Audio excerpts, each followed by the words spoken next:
Olá pessoal, bem-vindos mais uma vez ao Canaril Santos Costa. O meu nome é Vítor Costa e é um prazer tê-los aí desse lado.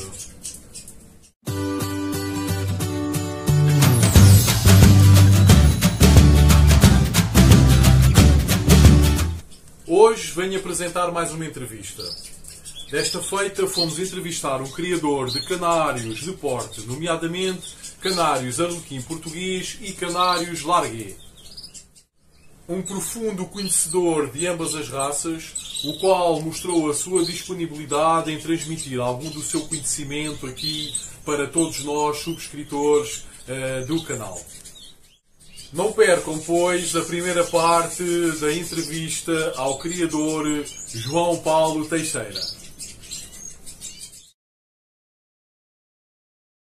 Meu caro amigo, eu quero desde já agradecer pela sua disponibilidade de ser entrevistado aqui para o canal.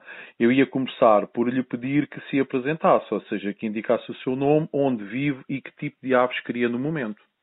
Muito bem. Eu é que agradeço o convite que me foi feito aqui pelo canal e, portanto, meu obrigado.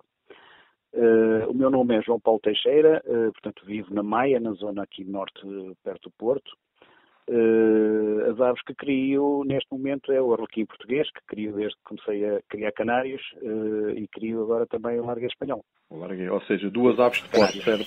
Duas aves de porte, exatamente. Lembra-se da primeira ave que teve? Se lembra-se de que espécie é que era? Lembro-me muito bem, portanto, já em conversa com outros criadores, acho que o processo, isto se repete um bocadinho, que nos aparece um passarinho em casa, vindo perdido não se sabe de onde. A minha filha, na altura muito pequenina, gostou de fazer, agarrou-se muito ao passarinho, mas como chegou também foi, também como não tinha sequer uma gaiola, também fugiu. A minha mulher, na altura, para ela não perceber essa perda, foi comprar rapidamente a uma loja um passarinho que substituísse aquele, mais ou menos parecido, e eu só vi esse segundo. E, portanto, era depois de eu ver o passarinho, também me entusiasmei com ele, de facto, e procurei alguma coisa na internet. Na internet, na altura, havia muito pouca coisa sobre canários. Estou a falar para em 2002. E fui procurar alguns livros e, portanto, comprei logo meia dúzia de livros sobre pássaros e sobre canários e sobre outros pássaros também, na altura, e para tentar identificar, de facto, a raça do canário e percebi que era um border amarelo, muito bonito, por acaso. Okay. Era um passarinho border, sim, por acaso recordo. Depois tentei com ele fazer criação, fui à loja também, aquilo que me entregaram foi uma fêmea vermelha, muito feinha, e portanto eu percebi que aquilo que não jogava uma coisa com a outra. Não tinha nada a ver, pois. Depois não tinha nada a ver, depois procurei arranjar uns casais um bocadinho mais consentâneos, da mesma raça, um com o outro, e pronto. No primeiro ano, ou seja, era um peixinho que estava aí adormecido e de um momento para o outro, de forma casual, acabou por despoltar, não foi? E rapidamente aquilo, de facto, foi um entusiasmo muito grande e, portanto, tive uma grande desilusão, porque no primeiro ano não consegui criar nada, portanto, também já comecei muito tarde, quase sem gaiolas, com umas gaiolas daquelas de termos passarinhos, um passarinho, não é? E no ano seguinte, então, fui preparando as coisas e então aí já correu melhor. Encontrei logo o arlequim português, que já estava, o canal arlequim português na altura já tinha o seu site e, portanto, tinha algumas fotografias e, portanto, encantei-me. Foi naquela fase em que havia a grande força para homologar a raça era relativamente recente e estava-se a fazer um grande forcing para a raça ser aceita a nível internacional, certo? Na altura ainda não, ainda era para ser aceito a nível nacional. Eu com quem falava, toda a gente na altura ainda era naquela fase em que a grande maioria dos criadores criticava muito a raça, portanto isto em 2002. E, portanto, a nível internacional ainda se estavam a dar os primeiros passos, ou nem sei se havia alguma coisa já a nível internacional, e era mais tudo a nível nacional. E eu recordo-me, para conseguir os primeiros passarinhos dessa raça, fiquei um ano à espera, porque não havia canários. Era muito complicado na altura. Era muito complicado. Portanto, e eu lembro que na altura andava em muitos brincalhões, porque na altura brincava-se muito com muitas raças diferentes para tentar obter um arlequim. Havia quem misturasse os mosaicos com bronze e por aí fora para tentar depois obter de alguma forma um pássaro mesclado, e diziam que era arlequins, mas não tinha nada de arlequim, não era? Exatamente. É verdade. Exatamente. Mas eu tive a sorte das pessoas a quem me dirigi, também procurei pessoas do clube, na altura até era o presidente do clube, e portanto demorou um ano, fiquei um ano à espera, mas arranjou-me um casal, mas de facto era um casal com a qualidade para o momento, não é? E dentro do standard da altura, exatamente, porque o standard também sofreu algumas alterações lá para cá, não é? Exatamente. Eu não sei se me está a ouvir bem, eu estou aqui a ter uns cortesitos. Eu estou a ouvi-lo bem, está-me a ouvir a mim bem. Pronto, ok. Penso que é importante. Pronto, eu estava a referir que na altura também o standard era relativamente diferente do que é atualmente, não é? Porque o standard, entretanto, lá para cá evoluiu um pouco, não, certo? O standard evoluiu, portanto, desde que comecei a criar o standard foi alterado, se não me engano, 3 vezes. Exatamente.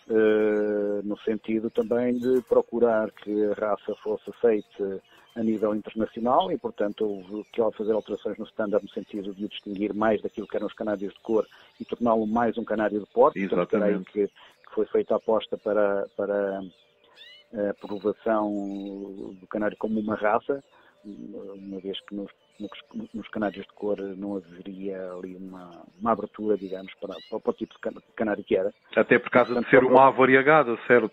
Tinha muito a ver com isso. Uma avariegada, ter polpa, portanto, não se encaixava em nada do que eram os canários de cor, então procurou-se fazer a aprovação como uma raça de porte e, portanto, sendo uma raça de porte, havia que no seu corpo também o distinguir daquilo que era um canário de cor e, portanto, claro.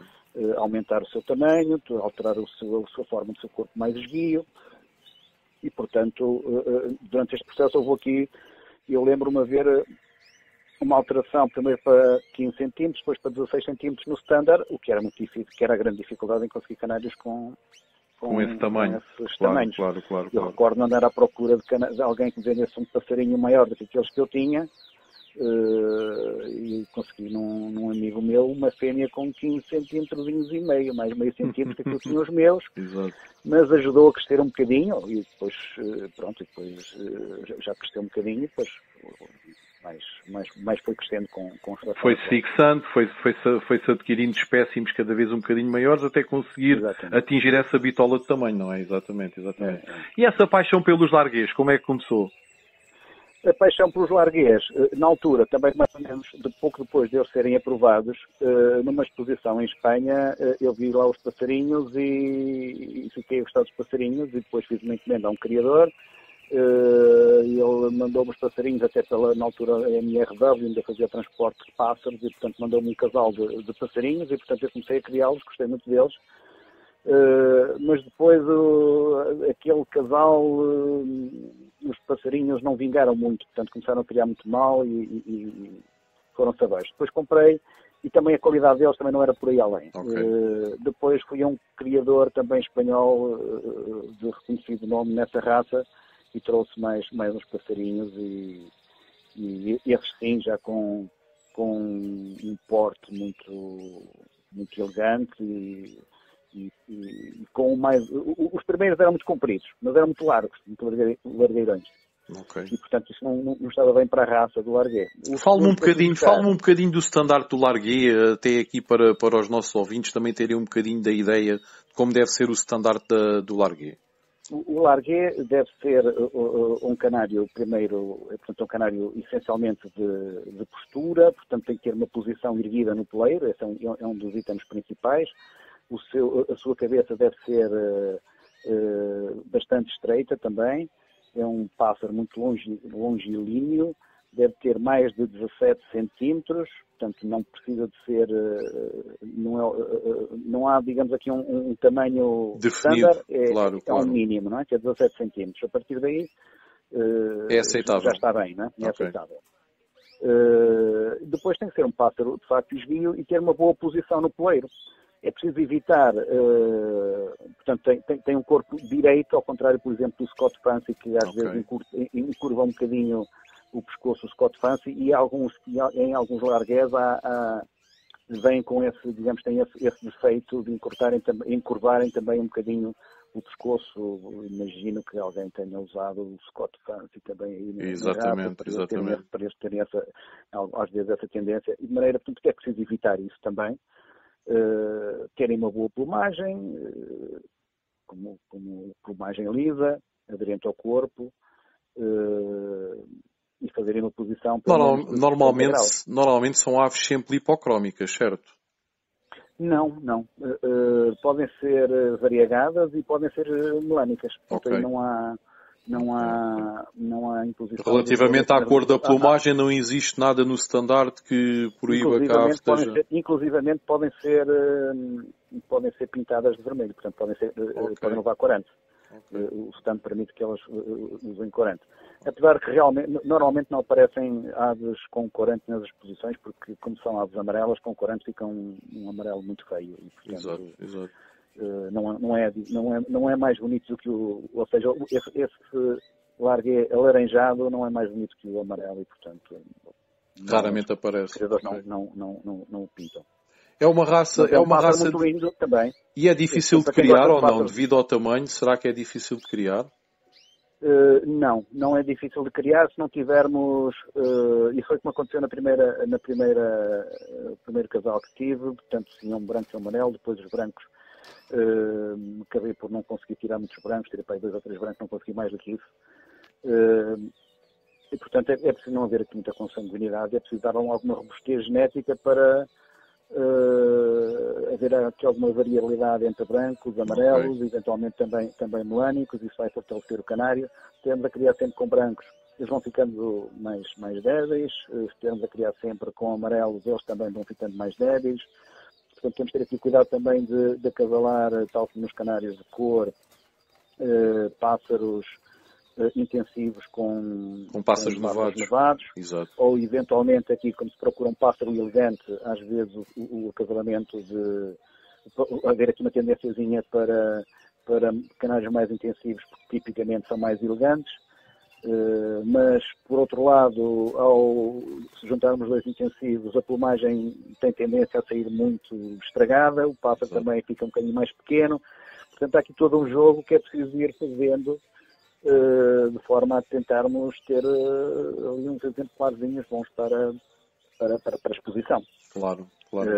Tipicamente, junto um canário intensivo com um semi-nevado, aqui também aparecem muitos os semi-nevados, que não se percebe bem ser um intensivo sem nevado, portanto aquilo que chamamos de semi-nevados, ou semi-intensivos, como queiramos. Ou seja, é uma plumagem intensa, mas que é uma plumagem nevada ao fim e ao cabo, não é? A cor é intensa. Por ter ali algumas zonas, particularmente no pescoço, em que se percebe que há ali uma nevadura, e portanto, às vezes essas aves estão boas para juntar com intensivos para conseguirmos ali um pássaro mais estreito, não perdendo de certa forma a robustez no pássaro, porque também intensivos, não, mesmo em termos genéticos, se estivermos a juntar muito intensivos, os pássaros ficam mais débeis, não é? Portanto, exatamente. Há aqui um fator letal, inclusivamente, mas mesmo os outros que são viáveis, que nascem, acabam por perder alguma robustez em termos de depois em criações futuras de criarem bem, não é? Portanto, são canais às vezes um bocadinho débeis. É preciso, de certa forma, evitar ou usar com cautela os acasalamentos entre intensivos. Entre nevados, nem pensar, porque são pássaros extremamente largos e com plumagem extremamente grande, que foge muito do standard, apesar de ser uma forma de eventualmente irmos conseguir passarinhos maiores. Claro.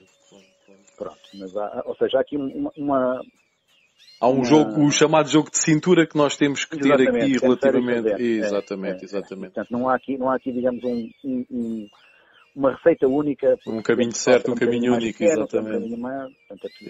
Esse tal jogo de cintura para conseguirmos ter os navarros. E relativamente aqui aos arlequins, o que é que o amigo aconselha na junção de um casal? Como é que deve ser um astro relativamente à fêmea? Fala-nos aqui um bocadinho sobre a formação dos casais nos arlequins.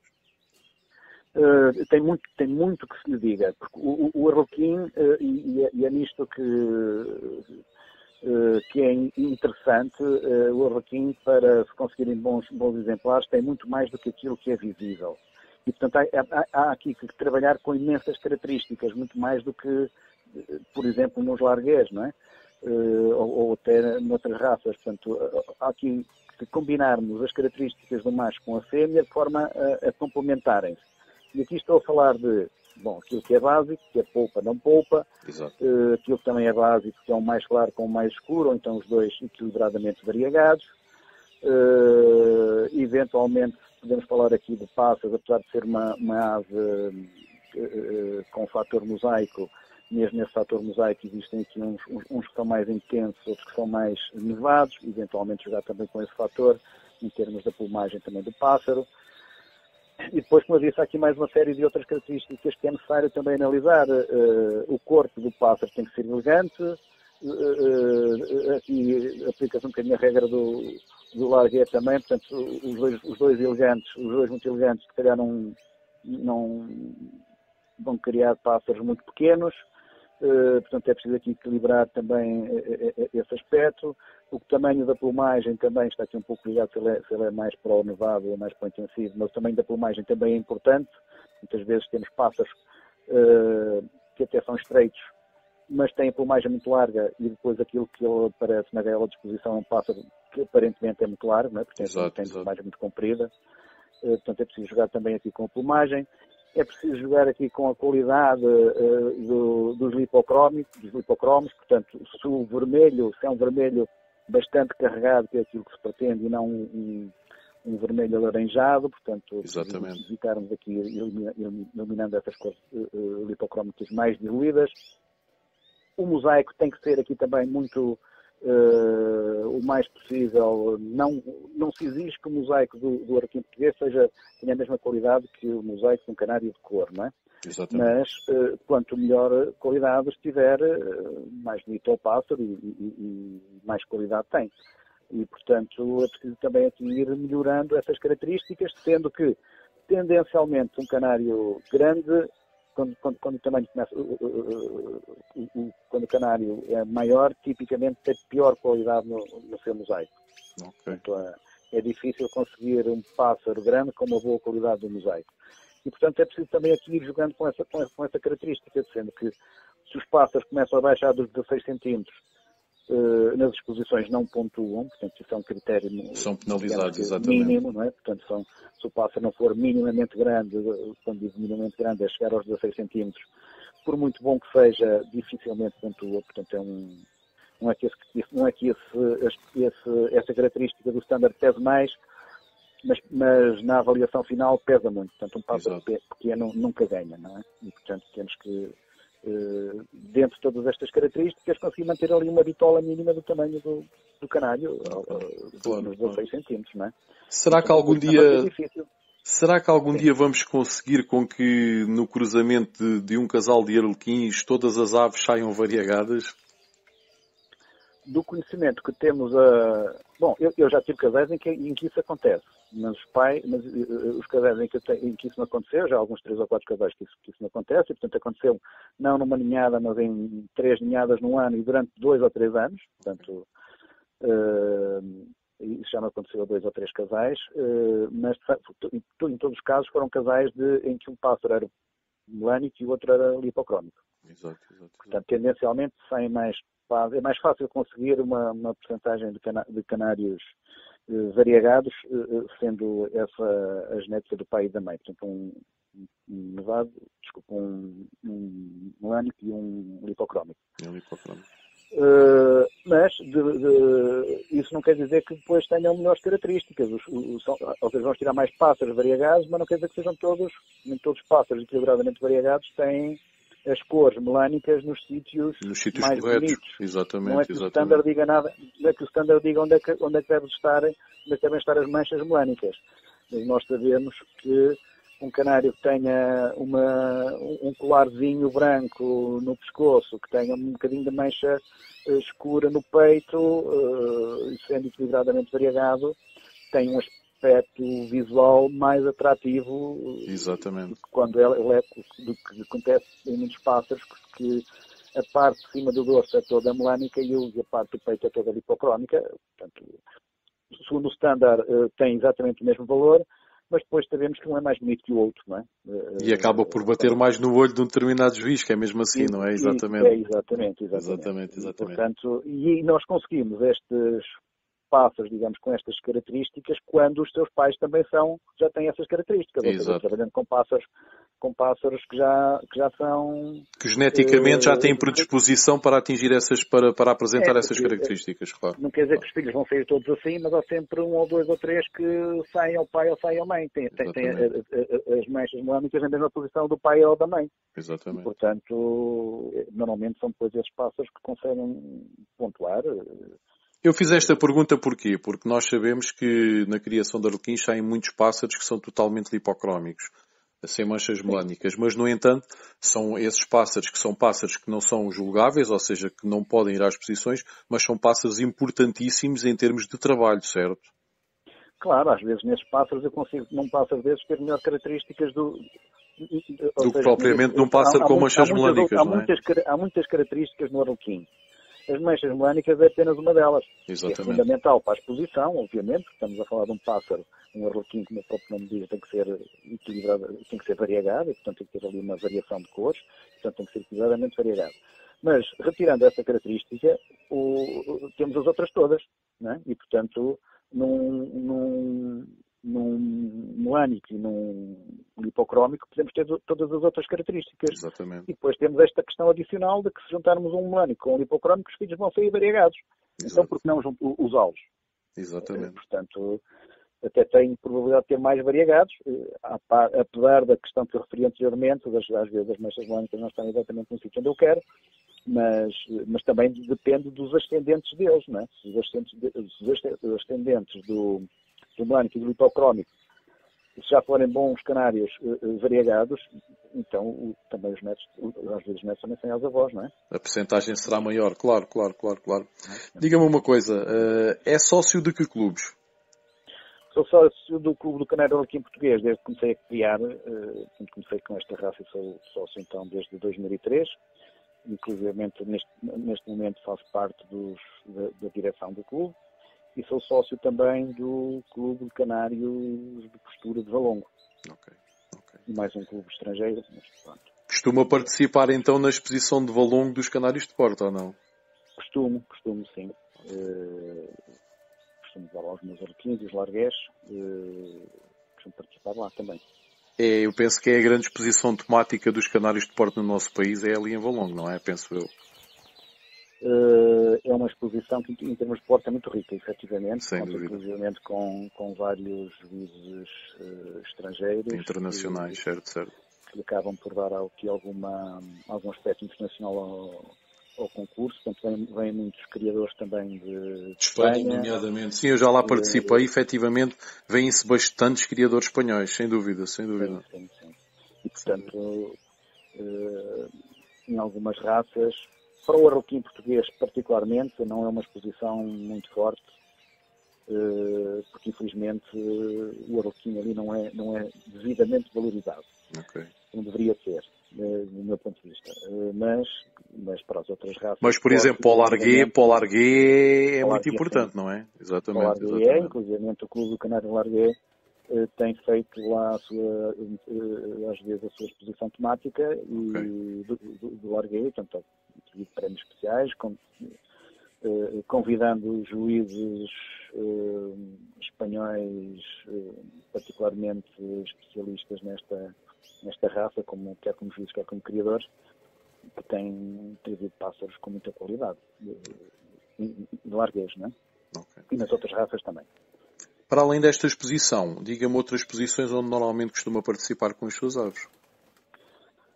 Ora, participo sempre na exposição do Clube também do Canário Arlequim Português, tem sido no Internacional do Atlântico. Okay. Agora organizamos em conjunto também o Mundialito do Arlequim Português, portanto em simultâneo.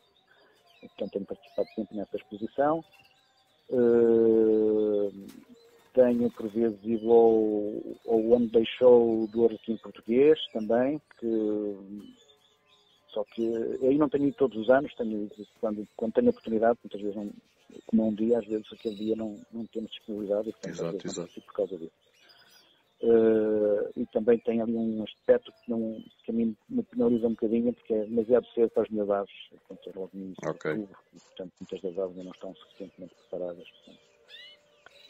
Depois costumo participar, tenho nos últimos anos participado na exposição internacional em Reggio Emilia, em Itália, A primeira vez que participei, eu fiquei boquiaberto com o entusiasmo das pessoas naquela exposição. Portanto, é algo que acho que toda a gente deveria conhecer pelo menos uma vez. Sem dúvida. É uma coisa. A mim impressionou-me. Eu costumo dizer que na religião católica tem que ser a Roma, na religião muçulmana tem que ser a Meca, na religião dos passarinhos tem que ser a Reggio di Emilia.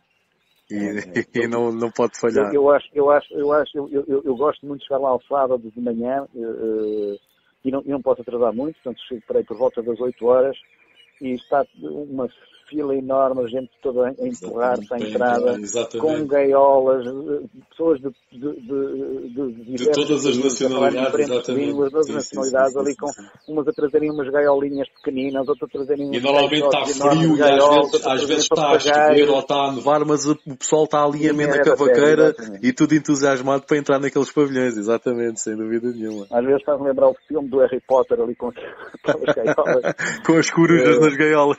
Aquelas corujas, exatamente. Vê ali uma riqueza de passos. Eu gosto muito lá depois também de visitar a parte da exposição das pombas e até das galinhas, que vejo coisas que eu nunca tinha imaginado que existissem, portanto que são completamente diferentes daquilo que estamos habituados a ver. Merecem passos. Eu também aconselho vivamente a irem pelo menos uma vez e perderem um fim de semana ali naqueles 3 pavilhões e verem tudo aquilo que consigam ver, sem dúvida nenhuma. Além depois da qualidade dos pássaros que se encontram lá também. Claro. Em termos de alimentação, costuma administrar a mesma alimentação durante todo o ano ou vai alterando consoante a fase da época? Em termos, vou alterando, efetivamente. Já agora, ainda voltando atrás às exposições, depois disso costumo participar no Campeonato Nacional e quando calha no Campeonato do Mundo, quando tenho passarinhos que acho que vale a pena levar. Bom, então em relação à alimentação, costumo de facto variar consoante o estado de criação dos pássaros. Em relação às sementes, vario menos um bocadinho, portanto, mas dou uma semente um bocadinho mais rica ali na altura da muda da pena. Depois fora disso dou uma semente um bocadinho mais light, mas durante a criação também não importa dar umas sementes um bocadinho mais ricas. Não gosto muito de dar sementes muito pobres no período da criação, porque às vezes andamos a dar sementes demasiado light, às vezes só pista na criação, mas depois estamos a complementar com uma série de aditivos, complementos nas papas. Então eu gosto dos passarinhos de uma alimentação. Preferem enriquecer um bocadinho mais nas sementes, exatamente. Sim. E depois, em relação às papas, que é, digamos, um complemento da alimentação dos pássaros, aí eu vario muito, de facto, durante o ano. Portanto, durante a muda de uma papa que eu chamo papa da muda porque é rica, acrescento vitaminas adequadas ao período da muda, portanto ricas em minerais e outras vitaminas que são mais adequadas a esse período para a formação da plumagem dos pássaros. E a papa que usa nessa altura é úmida, seca, na altura da muda?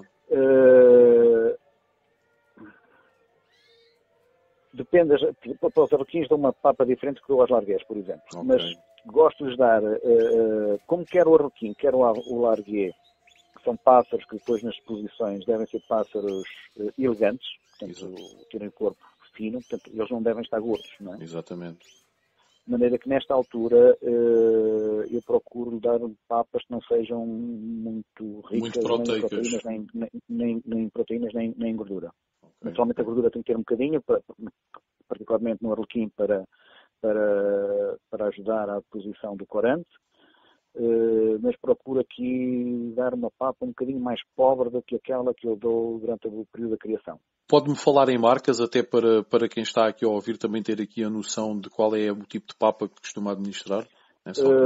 Aqui preferia não falar em marcas porque muitas vezes, varia muito daquilo que eu encontro às vezes no mercado. Às vezes aquela procuro, não encontro e depois vou procurar dentro daquilo que há uma que esteja mais ou menos de acordo com estas características que eu disse. Ok. Depois, durante o resto do ano, sim, eu uso E às vezes até junto essa papa mais pobre com aquela que eu uso durante o ano para a criação, que é a papa da Raggio di Sole, que uso durante o resto do ano, né? Que é que vai usando normalmente. Sim. E aí uso uma papa que é um bocadinho úmida, porque depois com os aditivos ela acaba por ficar suficientemente seca, portanto não fica muito úmida, fica adequada para